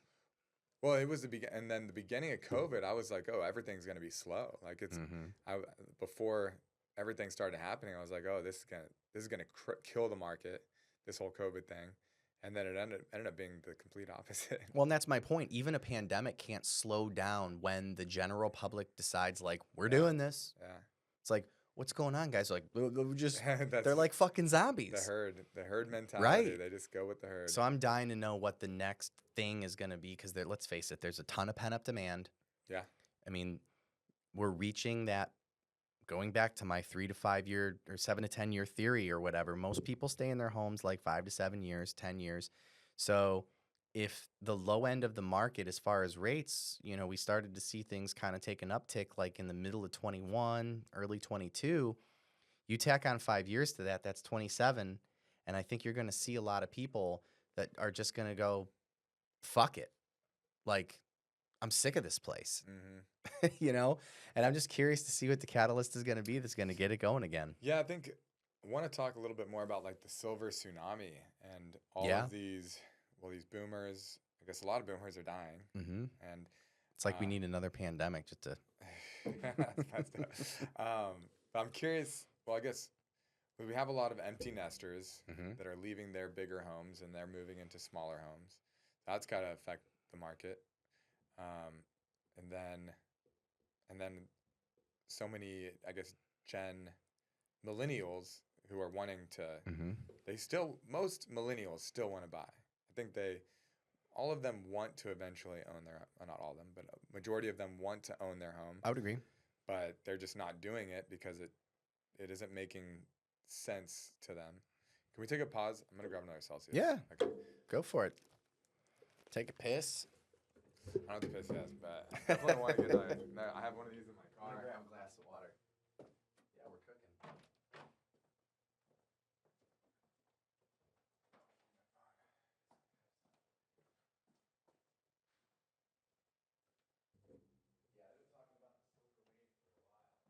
You have?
Yeah, that's kind of the point. I want people to lock in and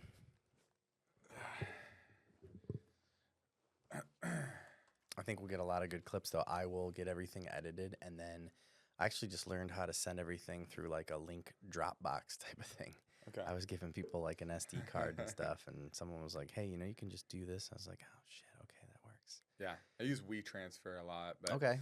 if it's within a certain, it can only be a certain size. or Oh else you yeah, have to they're pay for big it. files. I mean, you got 4K Yeah, if you're video. doing the raw, like even a Dropbox, you'd have to pay for extra storage probably.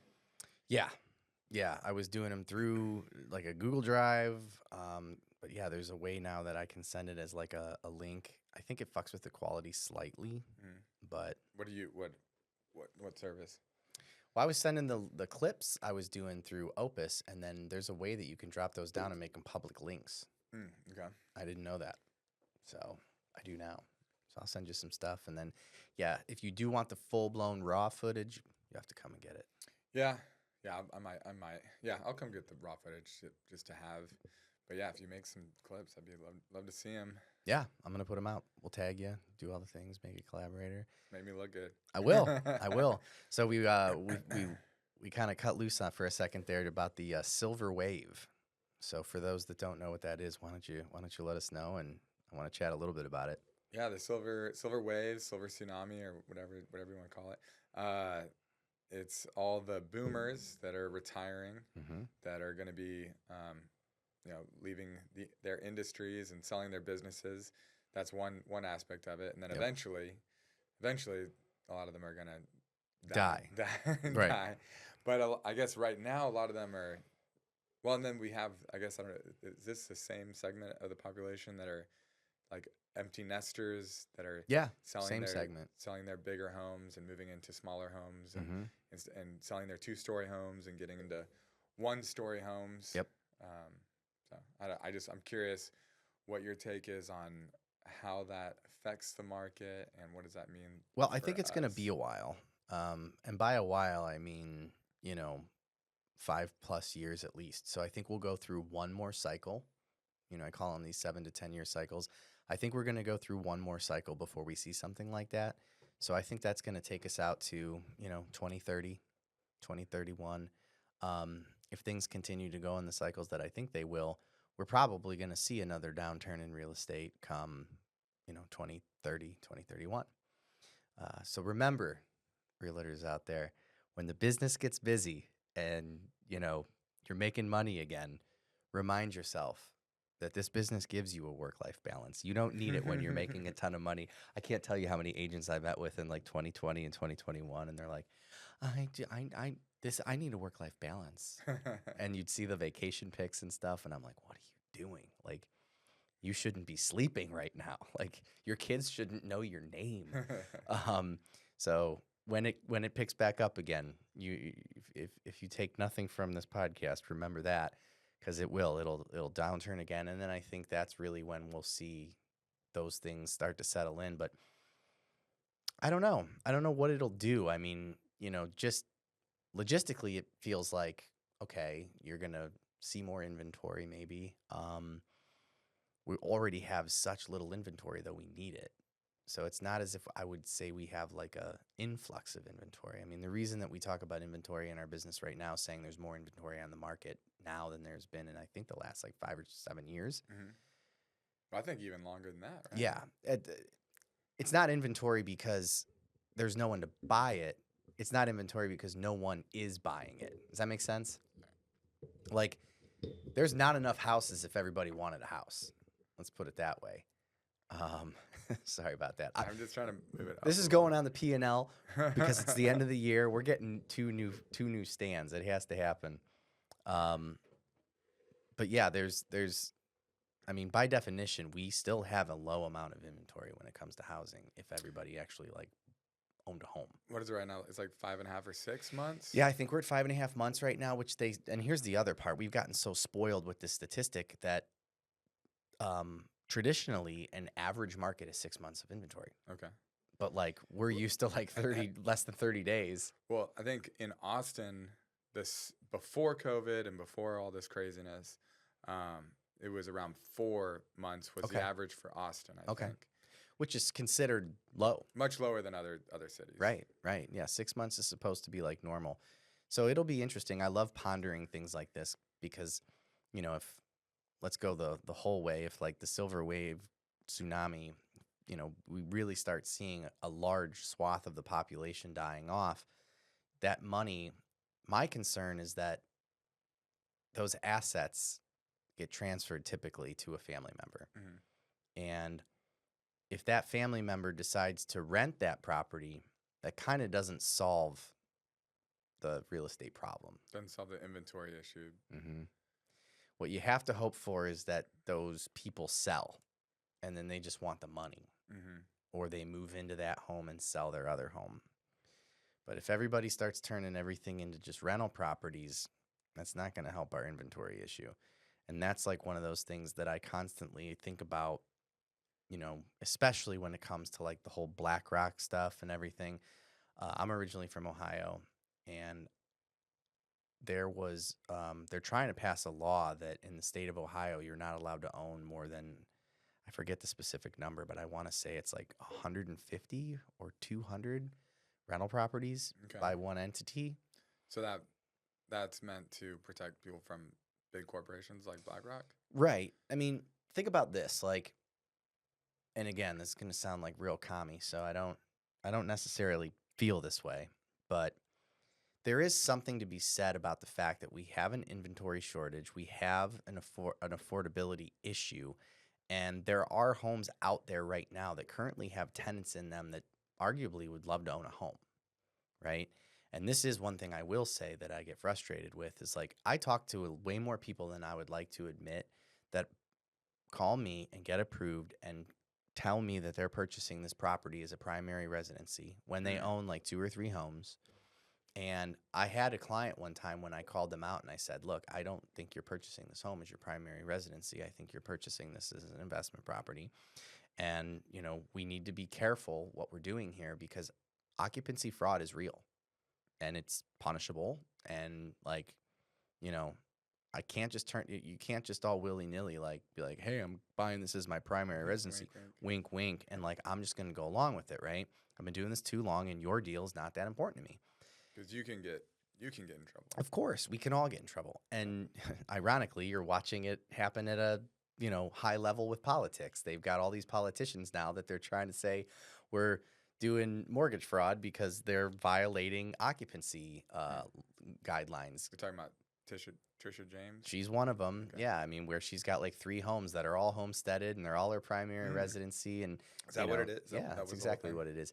And so what's interesting about it is that people treat it like it's a slap on the wrist offense. Like, what's the big deal? Because in their minds, and this is what this woman said to me, this woman that I called her out. And she said, well, listen, at the end of the day, all the bank really cares about is whether or not the payment's going to get made, right? Why does it matter whether or not, like, I'm actually renting it out or not? And I said, well, they want larger down payment amounts because of foreclosures, right? But the part that no one thinks about, and here's like the bleeding heart in me, it's like, while you're over there doing a minimum monthly down payment on a property after you already own 2, you're purchasing this as an investment property with 5% down going as a conventional loan. You are, number one, increasing property values by doing that because, you're buying a home that you're going to use as an income producing property, not as your primary. And number 2, as you're increasing these property values, you are actively making it more difficult for someone who doesn't own a home to buy a home, because if it wasn't for you and anyone else that was trying to buy this as an investment, then that would open up opportunity for someone who doesn't own a home to get in, especially in a multiple offer situation. Because the multiple people, if there's 3 people and 2 of them are investors and one's a primary homeowner, like, there should be some sort of incentive, if you will, to say, hey, like, do you really need a 3rd fucking home? Right? So that's where, like, I'm not a big believer in like getting the government involved and like forcing people to like sell their investment properties or anything along those lines. But it is kind of a bummer to to think about all of the homes. And I I should probably research this. I would love to know what percentage of single-family residencies are currently owned as investment properties versus primary residency. Mm. And if you were to take that percentage of homes, how many of those homes would satisfy the people who want to own but kind of can't, whether it's because of affordability or because of inventory or whatever? Hmm. That's why I was kind of gassed up when the whole Airbnb stuff was happening with Austin. What they started? Well, they started getting a little stingier with Yeah, their like hotel permitting and stuff like that. exactly. And it wasn't because like fuck Airbnb people. It was more along the lines of, hey, if these investors can't rent these as short-term rental, they're gonna sell them. And if they sell them, that opens up opportunity for somebody who might want to actually live in Austin, Okay. right? Because that's one thing I'm a big believer in. I mean, people who live in a home and own it treat it completely different than a rental property. And when you have a neighborhood full of home owners, that's a community. That's people who care about, keeping their houses up, all of that. It just creates a much better experience when you have a neighborhood full of Airbnbs and rentals and stuff like that. That's not community. And I don't know what the answer is, but the whole like big corporation portion of it, I don't think they need to come down on like, the entrepreneur who like owns maybe 7 or 10 investment properties. Yeah, I think we also need to make it still profitable for people to invest in real estate too, I think. And I think when you put a bunch of these restrictions, I think a lot of times it's the small entrepreneurs that get affected, and the big players like BlackRock and all these other, they have loopholes. They've got some way to get around whatever restriction the government puts in place. Right. They've got lobbyists, they've got people in power that are going to do their bidding, and the small guy, they usually are the ones that get hurt.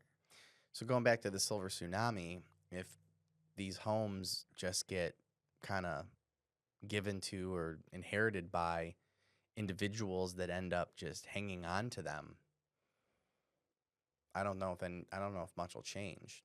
I mean, the hope is, and again, I'm not a big government fan, but maybe through legislation, like if you inherit a home or something along those lines and you end up selling it, you don't pay capital gains. I don't know, whatever have you. Because then I think that would encourage people to sell that property, because I think that'd be good in a lot of different ways is what I'm getting at. Like, if your parents die and you inherit a home, like either move into it and sell your other home, or if you do turn it into a rental, and maybe there's already some tax thing. I'm going to get some nasty comment like, that's how it already works, jackass. Maybe it already works that way. I don't know. But I just feel like incentivizing people to give up investment properties for people who want to purchase them as primary homes is just, to me, seems like it makes sense. But I'm sure it's a much bigger issue. Because if that happened during the silver wave, I think it'd be great. I do. What is the tax structure that allows you to sell without capital gains? Well, it's a 1031 exchange. No, it's a different one. It's another. Somebody was telling me about it recently. It's not the 1031 exchange. I know that is one of the ways to sell without capital gains, but there's another way, and I think you have to buy it. It has to be owned by not an LLC, I don't think it was. Well, if you purchase a property as your primary residency and you live in it for more than 3 years, then you are no longer subject to capital gains up to $250,000 per person and $500,000 per household. Who I was talking to was talking about an investment property. Yeah, I don't know anything about. I'll have to ask. And her. typically, what we run into when we talk about capital gains is there's no way to avoid it. There's only ways to defer it. And even with the 1031 exchange, I had someone on here that specializes in 1031 exchange, and that was like the big joke of the podcast was he goes, no. You're not avoiding it. You're deferring it. Because you can continue to kick the capital gains tax down the road for all of eternity if you want to. But if someone wants to liquidate that and get the actual cash money, then they're the ones that are going to end up paying the capital gains. So it's not about eliminating it. It's about deferring it. So basically, when you buy you buy the other property, and then it's when you actually sell the No, second because you can property. even when you sell it, you can put it back into a 1031 exchange, and then you're required within a timeline to buy another investment Right. property. So you're continuing to roll that money into an investment. But if you But- wanted to like buy a Ferrari, And sell your investment property, then you're paying all someone the capital is. gains Mm-hmm. from all the homes that you 1031'd. Yep. So it's just tax deferment. Interesting. You're never getting away with. Now, we could pass that 1031 to my son, pass it to his son, and just keep deferring, and we can continue to buy real estate in cash, right? But the moment that someone wants to get their hands on that cash for other purposes, whoever that stops with, that's who's paying the taxes. So like you could do this for generations and generations. And let's say like my great-great-grandson goes, I don't give a shit about this. I've got $50 million worth of real estate. I'm selling it and I'm taking my $25 million cash. Mm-hmm. Then you're going to have to pay the capital. He would pay $25 million in capital gains. Yeah. Yeah. That makes sense. Okay. So it's never, you could never avoid the taxes, only defer. I have to ask, let me text this woman real quick and just see if she'll answer me before we finish. And yeah, the government doesn't let anybody get away with not paying taxes.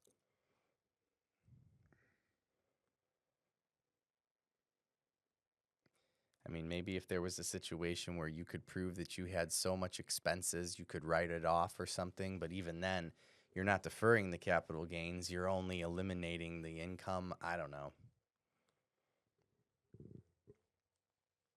she might respond. I don't know. We'll see. Yeah, it's all good, man. What else you want to cover? You got anything else? I mean, we rocked out for about an hour. And I mean, this whole thing will end up being about almost 2 hours. Yeah. Nothing else right now. I'll next time we do this, I'll try to come up with some more topics. Have a list of topics that we can cover. And let me ask you: are you we've kind of covered your real estate journey from starting and doing apartment locating to being a full-time agent and all that kind of stuff. Do you have any aspirations to like mentor or like start your own team or anything like that? Oh, well, I do run a team. Tell me about it. Yeah, I run a team of 2 agents. Okay. Both of them are part-timers. Was that one of the ones that you were mentioning? Okay. Mm-hmm. Yeah, so hopefully maybe they'll commit more to the business. And if you had to guess, what would it take? They would have to make. So it's a number. Yeah, they would have to be making probably 50 to 70% what they're currently making in their full-time job. Okay. And so knowing what you know, how many transactions a year would that be? Well, I don't know how much they make. If I have to guess, they probably make between 100 and 150. Okay. So in order to so they'd have to make about $75,000, $80,000 a year. Maybe. I mean, you'd have to ask them. But yeah. I figured they'd have to be making enough to pay their rent and live comfortably.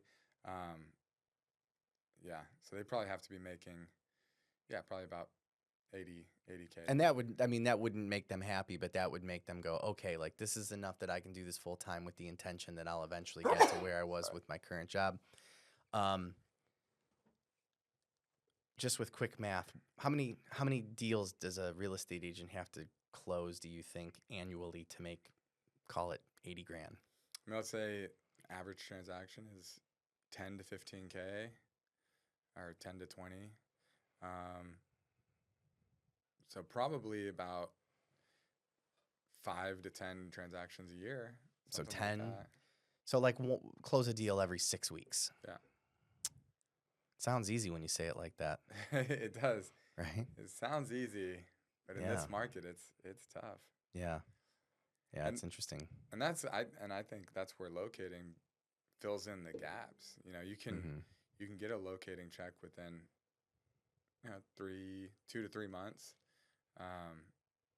So that's these 2 that you're dealing with. When did they start? Ben started about a year ago. Okay. Maybe a year and a half ago, and then Grant started I think two 2 years ago. Because my question is that why did they get into it? Did they get into it because they like real estate? Did they get into it because they want money? Like, what do you think the why is?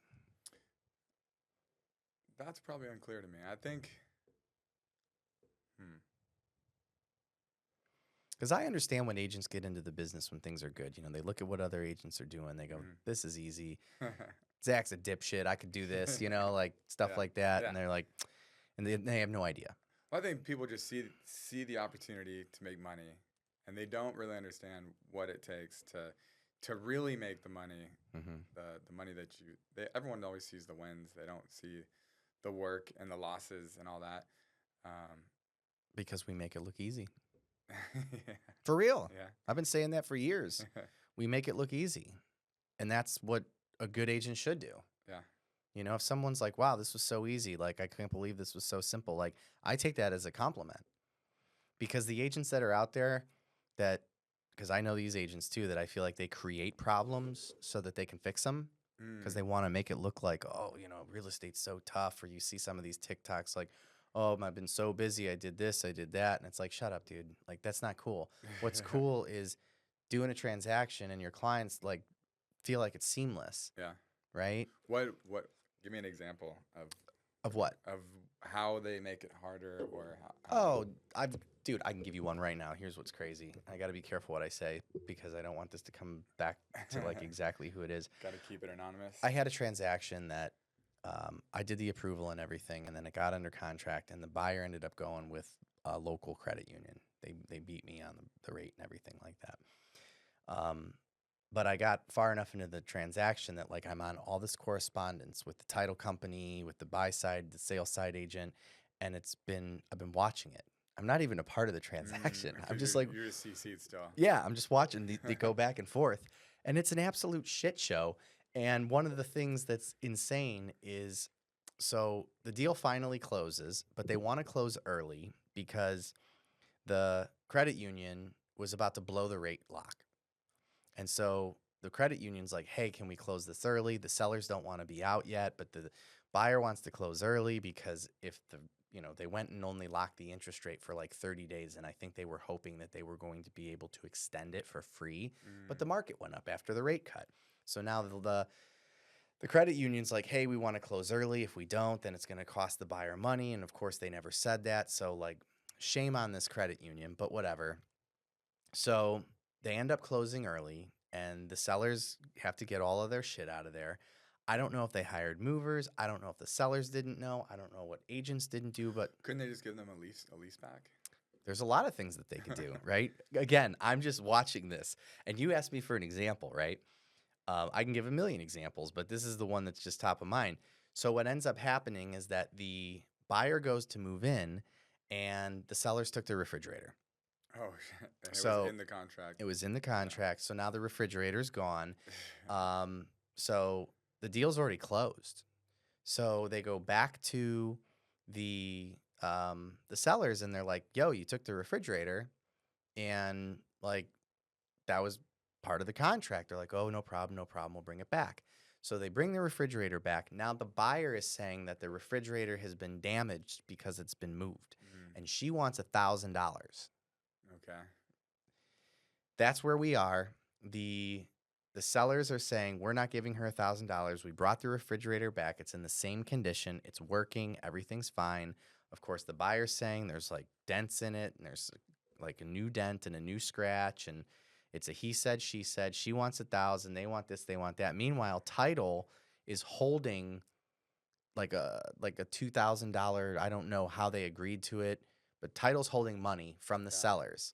Okay. Right. And I'm watching. So you got to remember, I don't know everything because they don't know I'm on the chain, or they should. And I'm watching this whole thing. The point I'm trying to make is I guarantee that both the buyers and the sellers think this is an absolute shit show. Yeah. And you've got two agents on either side that are, they're not taking any of the blame. And everybody, according to everybody, is an idiot. And you know exactly what this looks like. Yeah. Like, you've seen it. And the point I'm trying to make is, like, if a transaction runs smoothly and people's contracts are the way that they're supposed to be, and sellers agents are keeping an eye on their sellers and buyers agents are keeping an eye on their buyers, this stuff doesn't happen. Yeah, they should have done a final walk, and there's a lot. Exactly. Yeah. So Where was the final walk? I, Where was? I don't know. But like clearly people are cutting corners, and going back to, again, if you've ever bought or sold a home and everything just went super smooth, like call your agent, thank them, right? And I think some people would say, oh, what, I should thank them from doing their job. Well, I'm here to tell you, well, the theme of the night, the 80-20 rule, I'm here to tell you, probably more than 80% of real estate agents kind of fucking suck at their job. Okay? Sorry. Well, 80% aren't working full time. There you go. Maybe that's part of the problem. But, so going back to having a seamless contract, and you're like, yeah, people get into the business because I think that they look at the opportunity and this and that, and I think I'm onto something. It's because we make it look easy, and it's not. And if it looks easy, it's probably really hard for those agents to pull that off. But that's our job, is to make it look easy so that you, as a client, whether it be on the buy side or the listing side, can live your life and do your job and not have to worry about what's going on when you're buying or selling your property. That's what we're here for. So yeah, it'll be interesting to see as I go back and forth on this email thread what happens with the refrigerator. They haven't figured it out Oh, yet. I was reading the email while you and Chase were talking. Oh shoot, This has been going on all week. that's crazy. Mm-hmm. That's crazy I mean, it sounds like the buyers are being a little unreasonable, because the sellers, they were like, okay, well, we'll bring it back. It was a mistake. Yeah, I just wonder like how that happened, and if I had to guess, I would envision that the listing agent probably didn't. There's clearly some confusion from the listing, unless they had movers and they just brought movers in, and movers just started grabbing shit. I don't know, but when does that happen? They're usually, we're taking the fridge. Like somebody said, yeah, all good. All good. Grab the fridge. That's not like it's not like grabbing something off of a kitchen table and being able to putting it in a box. Like fucking giant refrigerator, I'm sure of it. But yeah, and most people get explained that that's a non-realty item. That's got to be part of the contract, and they probably had to negotiate that part, or maybe they didn't even think about that part. I don't know. Well, I hope for Ben and Grant that if they truly are in this business because they are excited about doing real estate, the money will come.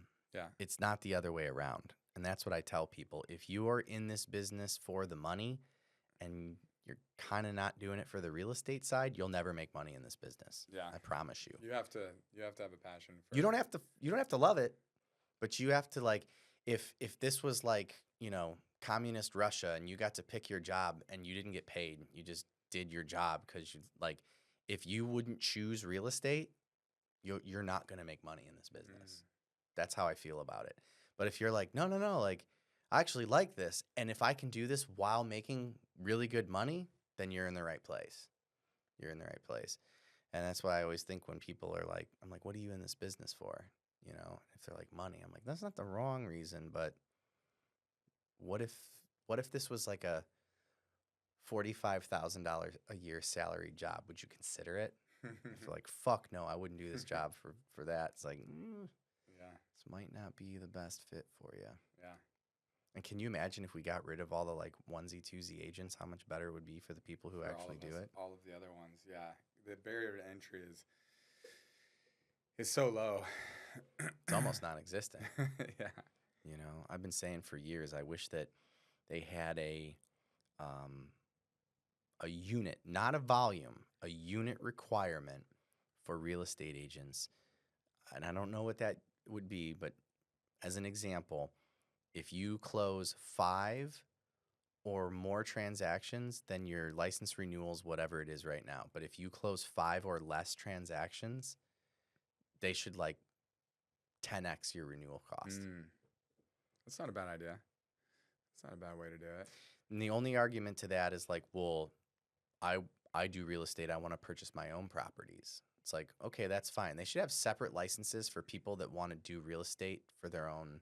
But you don't have to have a license to purchase your own property. But you have to have a license to receive a commission. Well, you can just ask for that as a concession That's a instead of a great point. commission. I've just had that as an argument when Yeah. I've mentioned it. I've heard it. I've heard a lot of real estate investors say that they want to get their license for some reason. Yeah. I don't understand No, why. that's a great point. That's kind of where people are like, well, what if I want to do my own deals? I don't want to. I'm like, well, maybe there should be a separate license. But yeah, you're right. Like, what do you need a license for then? If you're not Yeah. going to act on behalf of someone else's interest, like, what Yeah, do you the need to be whole licensed for? The whole point is you're representing somebody else, and that's Right. why you have to have a license. And being compensated for it. Mm-hmm. But yeah, like, what's renewals now? Like, $2,000, $2,500, something like that. You got your MLS, and then you got your license. Yeah, I think it's around 4,000 a year. Or something Oh, wow. like that. Well, then it should be like 40,000 a year if you're not doing more than like 5 transactions. I'll even count leases in it, because it's like, think about it. Like, what's the analogy people use? Like, if you were having a quadruple bypass heart surgery, would you want to go to the surgeon who's done like 50 quadruple bypasses, or the guy that's like, I've been a heart surgeon for 20 years. I've Okay, done how many 2. have you done? He's like, 2, my entire tour. Like, because I hear Yeah. that from agents that are like, listen, buddy, I've been in this business for 25 years. Yeah, but how many transactions? And I'll pull their production. Yeah, it's like, yeah, you've done like 30 transactions in 25 years. Like, that's despicable. Like, Yeah. you know what I mean? Like, I just talked to another guy that's been in it for 2 years. He's done 50 transactions, like double what you've done Wow. in a quarter Yeah. of a century. Who do you think's more qualified to like know what the hell's going on? Absolutely. The person with 50 transactions in 2 years. Right. I mean, it's reps. Like, and so any agent that hangs their hat on their longevity as far as years, I'm always kind of like, Mm-hmm. okay. I mean, Yeah, I I've had agents, yeah, because agents get kind of Oh, I get know. crazy on the phone. You know, they have there's an ego thing to this game. dude, I talked to you like, how do you think they treat me? Oh yeah, yeah, that. Yeah, I've had it was like an agent in Colorado who she wanted me to tell her how much my sellers would accept on their property. And I told her, well, why don't you write up an offer and I'll submit Sure. it.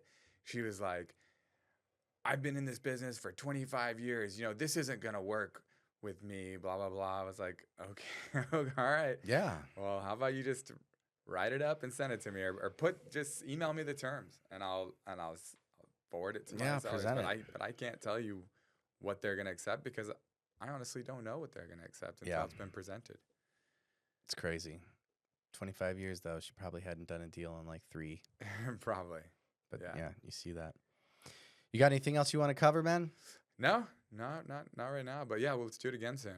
Yeah, Let's do for it sure. again. I tell people, just like we talked about reps, this is the same thing. I try to encourage people to get in here at least like once every other month, ideally once a month. And we can either do it in a podcast setting. Like I said, Wednesdays we do a social media day where people come in and they just run their own personal stuff.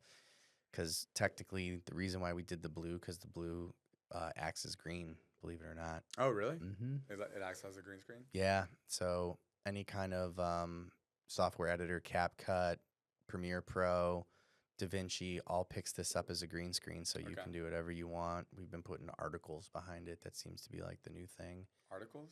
Yeah. So Tom Ferry didn't do this, but when I was at the convention for like, doing real estate marketing, the new big thing is to take a news article that you find online that is about the topic that you, and then use that as your green screen.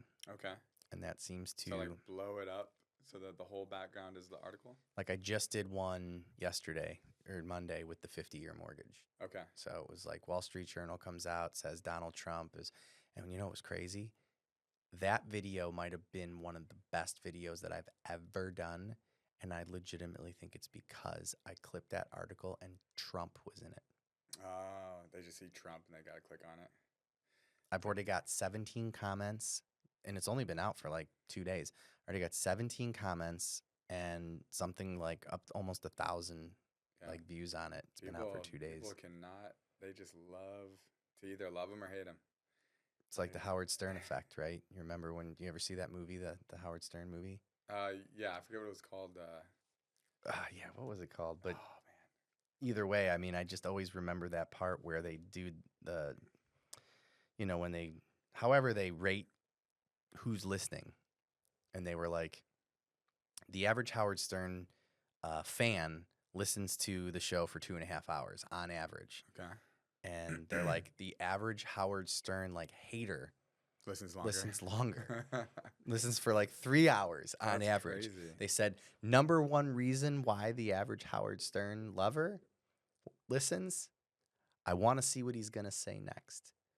Number one reason why the average Howard Stern hater is still listening, I want to see what he's going to say next.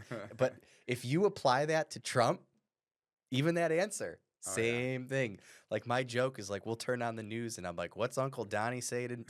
What did Uncle Donnie say today? Yeah. You know, it's like, love him or hate him. You're like, well, what's he going to say next? And yeah, so again, there's a fun social media tip. Put an article in the background of whatever it is you're talking about. And if you want to make it crazy, put Uncle Donnie's name in there. It's got to be about Trump. I don't know what they're going to do whenever he's out of politics. Well, I just feel like even when he's not the president, it'll be like, what's Donald Trump think about it? It's crazy.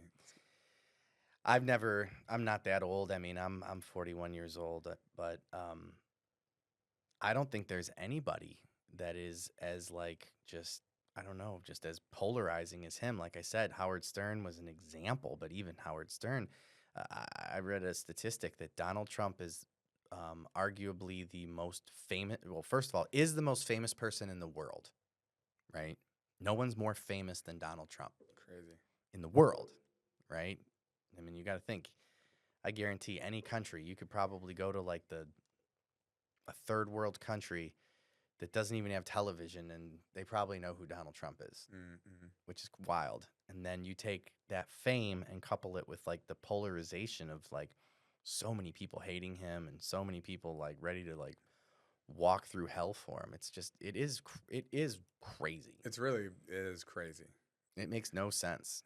And I don't get it, but well, I think he just says whatever's on his mind, and I think people on both sides, they take it way too seriously. for sure. He's just a crazy guy that's just saying shit, and I don't think he's any more corrupt than any of the other politicians. He's not a genius. He's not really, well, he's not that special. I'll agree with everything you just said. And so then the question becomes, then why? Yeah. What is the why? I don't know. It's wild. But appreciate having you on, man. Yeah, man. I should be able to get this edited